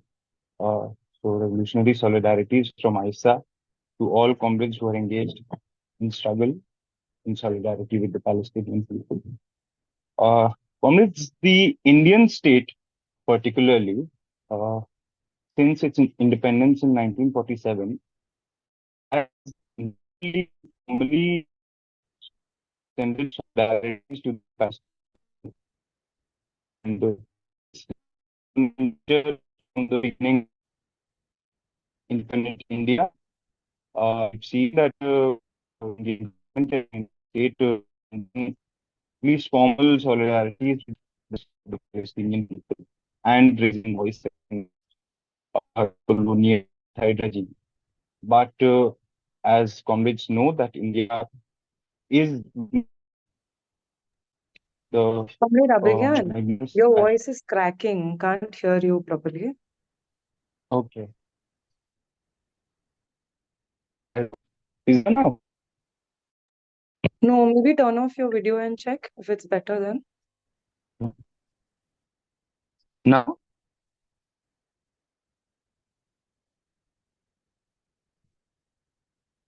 Am I audible, comrade?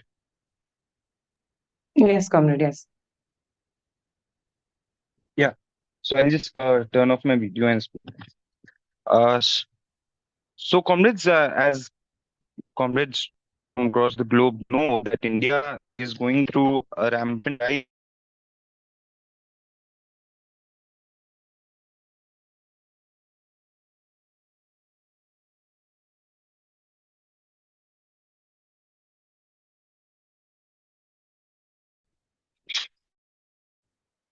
Yeah, I think I'm experiencing some technical issue. Yeah, I think I'm back in the meeting now. Uh, so You're comrades, audible now. yeah, India is going through a phase of institutionalization of fascism and an overall people's resistance is gone. Over the past few months, India was engaged in an election that can be described as a people's movement in itself. And we saw some setback to the fascist BJP RSS in this election, the election of 2024. But the people of India,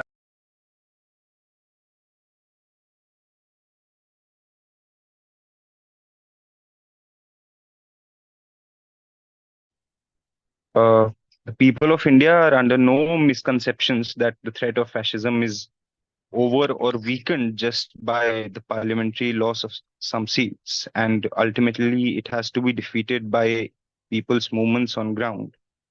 Uh, the rise of fascism in India has seen a tremendous decline in international anti-colonial solidarities that the people of India built over many decades. And what we see today is that the government, the Indian ruling class, invokes anti-colonial slogans so as to enforce and to dominate with the imperialist tactics themselves. Uh, it hasn't been more than a week since a Muslim member of parliament's house, his own residence, was attacked by Hindutva mobs for raising the slogan of Jai Philistine inside the Indian parliament during his oath taking ceremony. Uh, Fascist mobs, the overall machinery of the BJP RSS has created this debate that the Indian people should stand with Israel and has created the narrative that all people in solidarity with Palestine and the Palestinian resistance itself must be recognized with Islam, and Indian Muslims must be recognized with Palestine and more specifically with Hamas. And this whole narrative has deeply pushed the agenda of hatred and communal violence within India. We're seeing right wing mobs, Hindutva mobs attacking protesters, attacking even social media trolling has taken place in India. Huge number of students and activists who have been campaigning for Palestine have been affected by it. And we see that, especially over the past few months, whenever there were protests in solidarity with Palestine, the kind of police brutality and the kind of response from the ideological apparatus of the fascist machine is something that we must note. We saw that a professor who is vocal on international issues spoke in favor of Palestine, and we saw a whole online witch hunt of the professor over the country, and many FIRs filed against him. We saw that students in Aligarh Muslim University organized a pro-Palestine rally in which two students were booked under serious offenses, while at the same time, Hindutva groups organized a rally for Israel and no action was taken. We saw in Delhi hundreds of protesters detained and beaten up brutally by the police on several occasions. We saw that students, comrades of ISA Bangalore, along with many other students and activists campaigning, simply holding an awareness campaign on Palestine, being beaten up by the police and being detained for hours in the police station. So the Indian state, as we are witnessing, has clearly chosen its side. Due to its anti-colonial legacy, the Indian state hasn't been able to completely shed off all relations with Palestine and is nominally and formally still giving some lip service to the Palestinian people. But the core financial, political, economic relations with Israel and Modi's relation with the global right-wing network and with Netanyahu are more than visible. We see that there is a direct relation of the Indian military industrial complex with the IDF. We see that Modi's very close crony capitalist Adani entering into a strategic and military partnership with the IDF over the past few months. And we see that Indian state has increased heavily on arms deals and arms trade with Israel. We've seen that Hiron drones are worth around $200 million were supplied by the Israeli army to the Indian state. And those are the very weapons that the Indian state has used in aerial bombings on its own people in Bastar, in Chhattisgarh, in Jharkhand, and different places, on the struggles of indigenous people who are resisting the onslaught of capital on their lands. We see that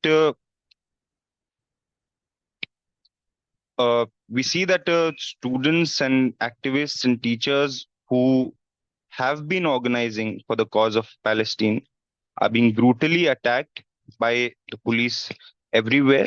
And in several campuses across the country, the issue of the direct financial relations with Israel has become central.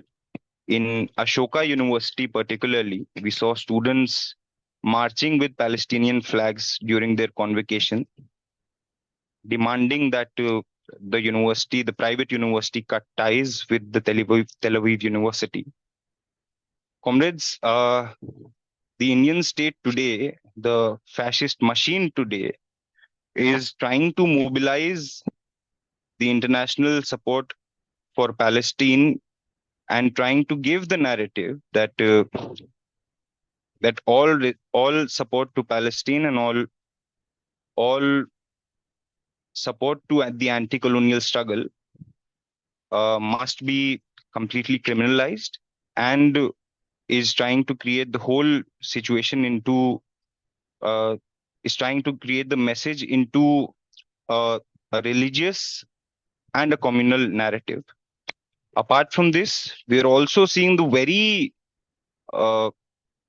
dictatorial and a shameful move by the Indian government when the Indian state decided to send 1 lakh Indian workers to Israel after October 7, stating that it is doing so in solidarity.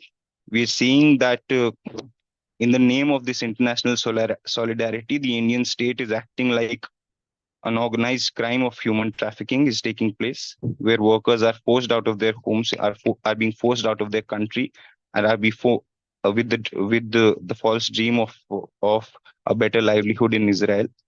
The workers of India in different parts have resisted this move that that the Indian state, in such solidarity with Israel, is sending 1 lakh workers to to Israel.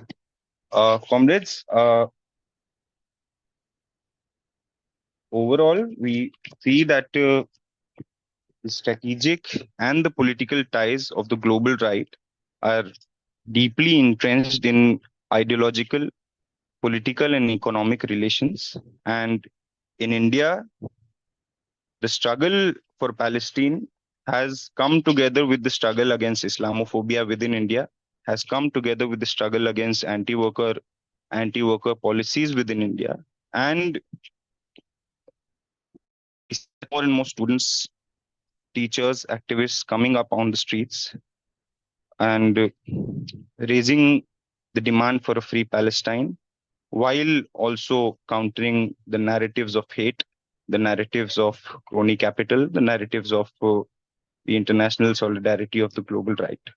I extend revolutionary greetings from ISA to all the comrades who joined this conference, and all the comrades who spoke, and all the comrades who listened patiently. I extend revolutionary greetings to all the people who are resisting this genocide within Palestine and outside of Palestine. Lal Salam, Jai Bhim.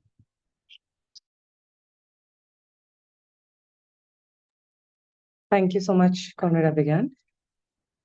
All the participants in the meeting who have questions, please put them in the chat box, or you can raise your hand and Lekha will then unmute you and you can ask questions. We've received 3 questions as of now in the chat box. The first 2 questions are to comrades from the UK. Do we have comrades from the UK still in the meeting? We do. Okay. So the question is, I think we all, something that somebody has put into words, but all of us are thinking also. The first question is, what does the recent win, where the Labour Party has come into power, but with a very strong right-wing lobby and pro-Israel representative itself, what does this mean for the Palestinian cause with respect to Britain, in your opinion? The second question is from another comrade. In the UK, will we see any policy changes for Palestine under the new Labour government? So this is the question that has been posed to comrades from UK.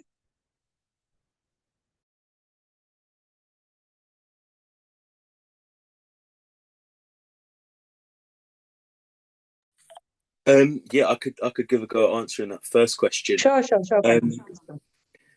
Yeah, so Labour won a massive majority, but it wasn't as much a pro-Labour vote as it was an anti-Conservative one. And obviously Labour's Palestinian stance has been atrocious, and it actually massively hindered them throughout the entire electoral process. They hemorrhaged a lot of votes to people like the Green Party and the Liberal Democrats because of their more pro-Palestinian position. But also, I think it's important to highlight that 5 different independent candidates were elected to the parliament based solely on a pro-Palestinian platform. And so there's been a lot of worry with people like Reform and things like that, but there's also very clearly a pro-Palestinian consensus amongst the voting population of the UK. And I think it's also very important to highlight that working people are really seeing and understanding the failings of liberalism and are now beginning to look to alternatives to Labour and to the Tories as a way of seeing sort of a future beyond the nightmare. And that was shown by the independent candidates, as well as groups like Reform UK and other left progressive parties, such as the Workers' Party, which, despite many of their differences, have been able to captivate large portions of voters by appealing to a vision sort of beyond neoliberalism, where each party isn't just simply attempting to recreate the previous one that was in office. And on the point of whether we'll see pro-Palestinian policy from the Labour Party, I guess if we do, I think it will be very much forced onto them. I think it won't come from Labour leadership, and it won't come from any of the cabinet. Yeah, I think it'll only really come from the fact that they will see that they've lost a lot of support, including potential cabinet members not getting elected, because they lost their seat to pro-Palestinian candidates in Leicester. But I think, yeah, that's all I've really got to say on that first one. Would any of the other speakers like to add anything to this? Yeah, sure. Echo.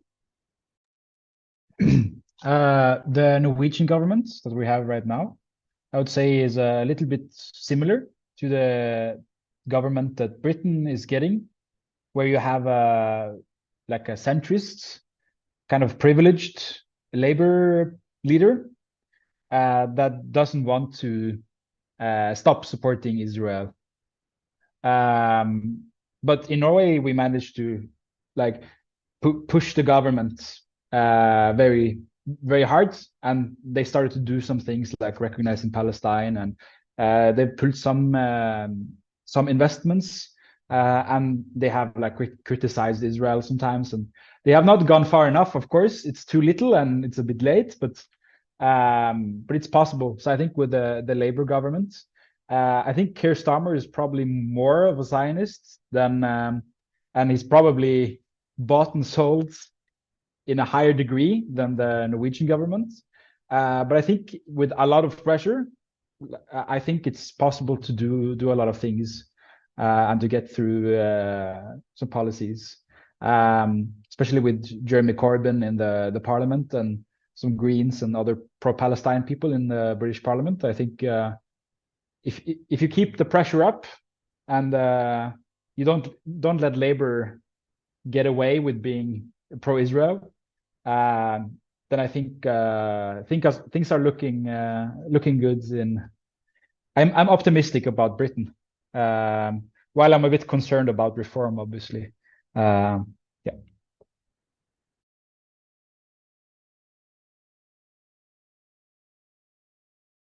Sorry. The next question that we have is for comrades from the US. So these are the only questions that I've received. If Lekha, you will receive more, please put them in the chat box. So the next question is with two comrades. Is either Anam or Kiran here? Anam is here, I think. Okay. So the question is, with the anger about Palestine being a significant loss for the Democrats, how do we see that a worse force, the Republicans, will be coming into power, most likely, and with much more repressive and vehemently pro-Israel policies? What are the pro-Palestinian voices in the US thinking of as possibilities to translate this anger into an alternative voice or build pressure on the government ahead?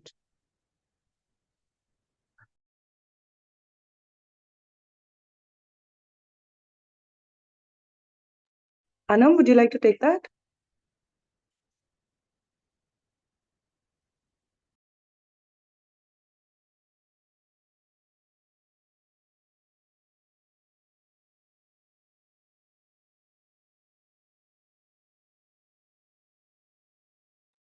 Was I audible? Hello? Yeah, you're Yes, audible. yeah. Okay. So if Anam can't answer, can we have participants in the meeting take more questions? Oh, okay. Sure. We'll send it in the chat, Anam. Okay. So these are the two questions that we received on chat. If there are any more questions that people have,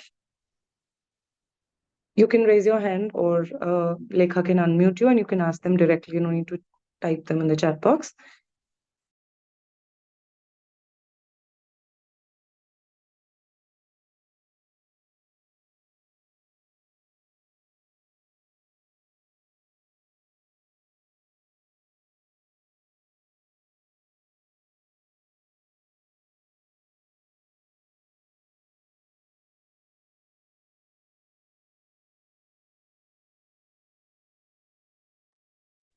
So if we don't have more questions, then So I know we've gone one round, and all the student activists who've joined us have spoken once.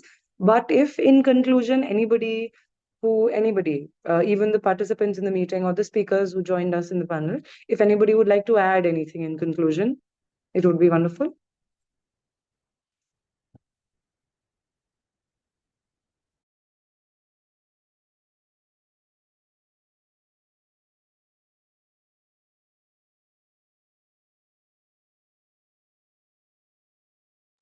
Yes, please go ahead, Ali.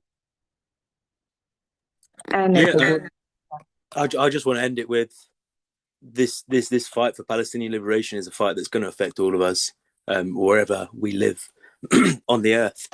And just I want to re-emphasize that a blow to imperialism anywhere is a blow to imperialism everywhere. We're all united in this struggle, and I think things like this just bring us closer together. So I just want to obviously thank the organisers again for hosting such a great event, and I hope that we can continue these conversations after this meeting, and this can cement some new ties between our different groups. Indeed, comrade, indeed.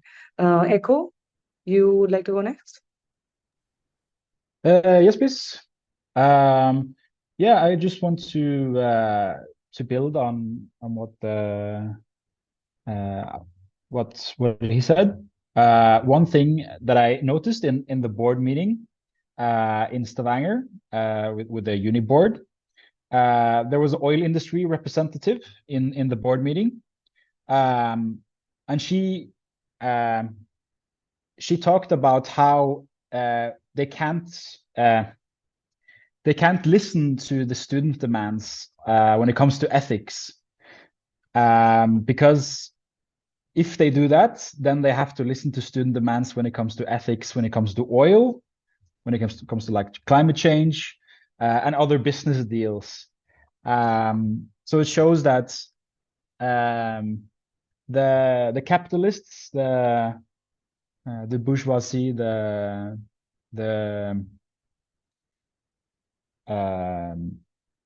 capital is afraid of student power. They're afraid of democracy and of socialism. And I think they have the right to be afraid, because in the end we will win. I also want to say it's beautiful to see comrades from across national borders, especially countries that like Pakistan, Bangladesh, India, where there's a lot of strong nationalist movements and a lot of tensions between the countries. It's very beautiful to see comrades uniting and going against nationalism and uniting as a class, as the working class. Again, thank you for organizing this meeting. It's very interesting to listen to and to speak to comrades in different countries and different continents. Thank you. Thank you so much for joining, Echo. I think Elijah wants to go next, has something to speak, and then Priyanka can go. Yes, thank you, comrade. Just want to thank Isa again for organizing this panel. It's absolutely amazing to hear about the solidarity across borders, right? And the important work that comrades in different countries are doing on campus. And I think that, when we organize, there's often there are sometimes reason to despair, right? Like when we are clamped down by the state, or when people are unreceptive when we have conversations with them, when we try to educate and like build consciousness among students. But I think that we need to keep that hope alive, because what we are doing is not just important, but it's necessary work as well. Because in the struggle for Palestinian liberation, we are struggling for the liberation of everyone. And when we think about, the liberation of South Africa from the apartheid state, it is grassroots efforts that, pushed for the abolition of apartheid in South Africa. And the same thing can happen with, the Palestinian struggle as well. And so now, while there are developments in the world that are very disheartening, it's not the time to despair. but in fact, it's a time for us to increase our solidarity with one another and fight even harder. And I think that even if we don't see things happening overnight on campus, right? Like we don't see like our school administration divesting from Israeli universities or like canceling exchange programs, that kind of stuff. But you know, the fact that we're doing these things gives strength to our fellow comrades as well to keep the movement going. And when these things go online, right, like people in Palestine, people in Gaza, they are on social media. They do see what's happening on campus as well, and that gives the resistance strength and will to keep going as well. So really just want to thank everyone for all your efforts so far, and give strength to everyone to keep the movement going. Power to the students. Power to all of you. Thank you so much, Comrade. Comrade Priyanka? Thank you, Hayase. And literally, I don't have any questions regarding the event, but I just want to tell tell every comrades over there who are taking participate to this event that thank you so much first of all to the organizing team for organizing this platform so that we the comrades from different part of the country could put our ideas um, put our um, agenda, suggestive measures, and whatever disheartens in this platform. First of all, seeing this Israel-Palestine disheartens and reach the heart of many people on the basis of humanity, seeing them taking the carrying dead bodies of their family, relatives, friends, and searching for them in rubbles. And what I literally want to acknowledge from this platform is first of all, we we were not aware about creating this platform, but India did. First, thank you so much. And the second one is the most uh, visualized creativity Singapore did was very impressive, and I would like to say the representative from Singapore uh, to forward the presentation whatever he did in this platform. And the third one is not so much, but I would like to see the comrades in the future engaging in similar platform so that we can regenerate the ideas and acknowledge the perspective rightly. And yeah, thank you so much to the organizing team. Thank you, India, and thank you all the participants from across the world. Thank you. Thank you so much, Priyanka. Before we move on to the next question that has been there, so there was a question for our comrades from the US that I read aloud just a few moments ago. So Comrade Anam has responded to it. The question was, with the anger about Palestine being a significant loss for the Democrats, how do we see the reverse force? The Republicans will be coming into power, most likely, and with much more repressive and vehemently pro-Israel policies. What are the pro-Palestinian voices in the US thinking of as possibilities to translate this anger into an alternative voice or build pressure on the government ahead? So Comrade Anam has responded. We see that ultimately the electoral system will not save us and see the two parties as two heads of the same beast. We plan to continue to build our collective power through our community and winning through grassroots organizing. If nobody else has anything else to say, we can conclude this meeting. Thank you, everybody, for joining us. Thank you, the speakers who joined us, made time to join us. And thank you for all the other participants who came here to listen, to have this conversation. I guess since it's been so long since we've been seeing a war being waged against the Palestinian people, a solution also has been taking its sweet time. And these kind of conversations, learning from each other, learning from the student movements across different countries is essential. Learning from the student movement, especially in countries like the US, the UK, especially in countries like India, Singapore, where students have been coming out, braving state repression, braving police complaints, many such things, and speaking out for the cause of a free Palestine.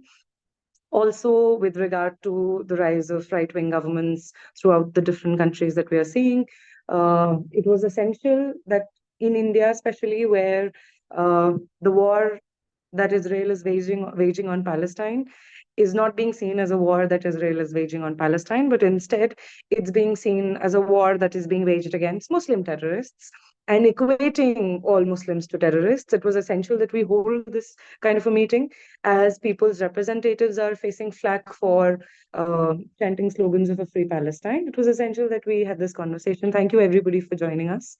And may this solidarity continue. May our movement continue. And for this, for a free Palestine. Thank you so much.